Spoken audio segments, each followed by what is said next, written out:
वीरेंद्र सिंह जी हमारे state head हमें इस डिबेट में ज्वाइन कर चुके हैं। भाई वीरेंद्र जी, मैं पिछले एक सप्ताह से सुन रहा हूँ काफ़ी झगड़े चल रहे हैं इस ओपिनियन पोल्स वगैरह को लेके, चुनाव आयोग तक शिकायत भी हुई। तो मैं अभी कुरैशी साहब से बात कर रहा था, तो पहले एक ओपिनियन पोल आया करता था, फिर मंथली शुरू हुआ, फिर अब वीकली शुरू हुआ, अभी कल मुझे कोई बता रहा था कि अब हफ्ते में 2 बार हो गया है। देखिए, ओपिनियन पोल तो जिसके पक्ष में आता है उसको अच्छा लगता है और जिसके खिलाफ जाता है उसको तकलीफ होती है। ये तो जैसे जुआ होता है कि जुआ खेलने बैठा, जो जीत रहा है वो तो खूब खुश होगा और जो हार रहा है वो तो दुखी होना स्वाभाविक है। ओपिनियन पोल भी इसी तरह का है। ओपिनियन पोल में आप एक चीज़ ये मानिए कि जिसकी सीट ज़्यादा दिखाता है उसको फ़ायदा एक तो ये होता है कि एक तो उसका वोट बढ़ता है और दूसरा उसके कार्यकर्ताओं में उत्साह भी बढ़ता है। ओपिनियन पोल इस मामले में तो ठीक है, लेकिन कई बार ओपिनियन पोल सही नहीं निकला और आपने देखा कि जो 2017 में ओपिनियन पोल हुआ था उसमें 325 सीट बीजेपी को आ जाएगी, बीजेपी को भी इसका एतबार नहीं था। वो भी खुद आश्चर्य में थी कितना सीट हम जीत जाएंगे। आज जो ओपिनियन पोल आ रहा है वो ये दर्शाता है कि वो 2017 का जो टाइम था वो बीजेपी का चरमोत्कर्ष था, वो शीर्ष था। अब 325 को बीजेपी नहीं छू रही है। बीजेपी 250 250 आसपास एग्जिट पोल में दिखा रहे हैं अलग अलग चैनल। सच्चाई क्या है, ये सच्चाई तो 10 मार्च को पता चलेगी, ये तो उससे पहले कोई नहीं कह सकता। लेकिन ये एग्जिट पोल और ये पोल, ये सब तमाम पोल मिलके एक बादल सा बनाते हैं जिससे कि बारिश कितनी होगी, किधर होगी, ये सब माहौल बनता है। लेकिन इतना ज़रूर है कि अधिकांश लोग इन एग्जिट पोलों को ड्रामा मानते हैं, झूठ मानते हैं और इस पर भरोसा कम करते हैं। फिलहाल आप इंतज़ार करिए 10 मार्च का कि जब ये एग्जिट पोल कितने सही हैं कितने झूठे हैं ये पता लगेगा। लेकिन आपको जानकर एक बात और अच्छा लगेगा कि जितने एग्जिट पोल आ रहे हैं सब बीजेपी पक्ष में आ रहे हैं, बीजेपी की सरकार बन रही है। एकाध में समाजवादी पार्टी की सरकार बनने की बात आई है आज, तो दोनों खुश हो सकते हैं अपनी अपनी बारी पर, क्योंकि नेता भी जानता है कि जो एग्जिट पोल उसके खिलाफ दिखा रहा है उसको 2 बार इंटरव्यू दो और जो एग्जिट पोल नहीं दिखा रहा है उसको इंटरव्यू से दूर रखो। यहाँ भी इस तरह का भी अपना माहौल बनाओ।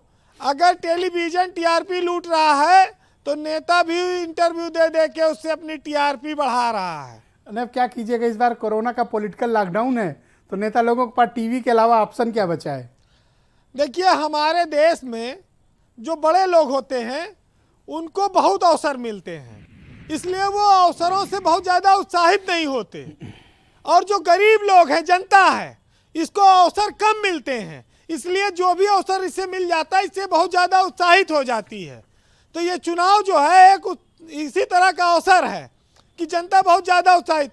बड़ा आदमी जिसके पास पैसा है, जो हर पार्टी को फंड दे रहा है, कोई एग्जिट पोल आए उसको क्या फ़र्क पड़ता है। राम जीतेंगे तो उसके, श्याम जीतेंगे तो उसके, उसमें क्या है, चाहे कमल खिले, चाहे साइकिल आए, चाहे हाथी आए, चाहे पंजा आए, उनको तो सब बराबर हैं जी। अब जब आप एग्जिट पोल की बात करते हैं तो सवाल निष्पक्षता पर आता है। जिस समाज में हम रह रहे हैं, जहां भीड़ है, जहां भीड़ का तंत्र हर ईमानदार व्यवस्था को तोड़ने पर आमादा है, भ्रष्टाचार चरम पर है, वहां पर आप निष्पक्षता की उम्मीद कैसे कर सकते हैं? वहां पक्षपात होना और किसी न किसी के लाभ के लिए गलत निर्णय हो जाना, गलत तस्वीर पेश करना, इसकी पूरी गुंजाइश बनी रहती है, इससे कोई इनकार नहीं कर सकता। तो ये जो अंतिम सत्य नहीं है कोई एग्जिट पोल और ना कोई टीवी चैनल। लेकिन आपने एक चीज देखा होगा कि जो कर्म की रोटी खाते हैं उसकी सुगंध हमेशा मीठी होती है, और जो भीख मांग कर खाते हैं उनको पेट भरने से मतलब है। क्या ये इस देश के राजनीतिक दल ये तमाम मुफ्त का ऐलान करके हमारे देश के लोगों को भिखमंगा बनाना चाहते हैं, उन्हें कर्म से दूर करना चाहते हैं? क्या लोगों की सोच और समझ बन गई है?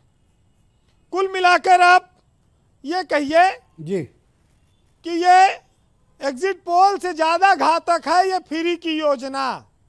ये दोनों बड़ी घातक हैं और इन दोनों पर रोक लगनी चाहिए, लेकिन घोषणा पत्र के नाम पर इनको छूट मिली हुई है। बहरहाल कहते हैं कि चुनाव में सिर्फ पैसे वालों का शोर है और जिसके पास पैसा नहीं वो प्रत्याशी कमज़ोर है। जो सच्चाई है, बाकी ये चाहे जो माने, चाहे जो अब सुनिए, जी वीरेन जी, बात सच्चाई इसी की है जी। बहरहाल समय कम है और बातें ज़्यादा कहनी है, लेकिन सियासत में नेता वही बड़ा बना, सीढ़ियाँ उसी ने ज़्यादा बड़ी चढ़ी जिसने चापलूसी सीखी। चापलूसी से आप देश के बड़े नेता बन सकते हैं, पार्टी में किसी में हो। बहरहाल कितना तो समझाया सुरेन जी को, मानते कहाँ हैं। जी सुरेन जी तो फक्कड़ आदमी है भाई, जी, और सियासत में फक्कड़ स्वभाव कम बचा है।